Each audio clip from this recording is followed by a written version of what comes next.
भाग एक। गांव का रहस्य। गांव चंद्रपुर चारों तरफ से जंगलों से घिरा था। इस गांव की एक अजीब प्रथा थी। शाम के बाद कोई भी गांव के पुराने पीपल के पेड़ के पास नहीं जाता था। लोग कहते थे कि उस पेड़ पर एक चुड़ैल का साया है जो रात में हर किसी को अपना शिकार बना लेती है। लेकिन यह सिर्फ कहानियां थीं या शायद नहीं। एक दिन गांव के स्कूल में पढ़ने वाला 17 साल का लड़का अर्जुन अपनी दोस्तों की बातों से परेशान हो गया। अर्जुन को इन कहानियों पर यकीन नहीं था। उसने ठान लिया कि वह खुद जाकर इस पीपल के पेड़ का सच पता लगाएगा। भाग दो। पहली रात का सामना अर्जुन अपने दोस्त मोहित और रवि के साथ उस रात पीपल के पेड़ के पास गया। पेड़ के पास पहुंचते ही ठंडी हवा चलने लगी और अजीब अजीब सी आवाजें सुनाई देने लगी। लेकिन अर्जुन ने इसे महज हवा का खेल समझा। तभी अचानक पेड़ के पीछे से एक परछाई निकली। उसकी लंबाई इंसानों से बड़ी थी और उसकी आंखें खून जैसी लाल। अर्जुन के दोस्त डर कर भाग गए, लेकिन अर्जुन डटा रहा। उसने उस परछाई को चिल्लाते हुए कहा, कौन हो तुम? सामने आओ। तभी एक दर्द भरी आवाज गूंजी, यहां से चले जाओ, वरना तुम्हारी भी वही हालत होगी जो बाकी लोगों की हुई। भाग 3।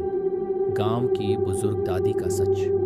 अगले दिन अर्जुन ने गांव की सबसे बुजुर्ग महिला सुमित्रा दादी से इस बारे में पूछा। दादी ने अर्जुन को बताया कि वह पेड़ शापित है। 50 साल पहले गांव के जमींदार ने एक निर्दोष महिला सुदेशना को डायन कहकर उसी पेड़ से बांधकर जला दिया था। उसकी आत्मा वहीं कैद हो गई और तब से वह हर किसी से बदला ले रही है। दादी ने कहा, अगर उस आत्मा को मुक्ति नहीं मिली तो वह पूरे गांव को तबाह कर देगी। भाग 4। आत्मा को मुक्ति देने की कोशिश। अर्जुन ने तय किया कि वह उस आत्मा को मुक्ति देगा। उसने दादी से पूछा कि उसे क्या करना होगा। दादी ने बताया, उस महिला की राख और वह काला कपड़ा जो उसने मरते समय पहना था, दोनों को गंगा नदी में बहाना होगा। लेकिन यह आसान नहीं होगा, क्योंकि वह आत्मा तुम्हें ऐसा करने से रोकेगी।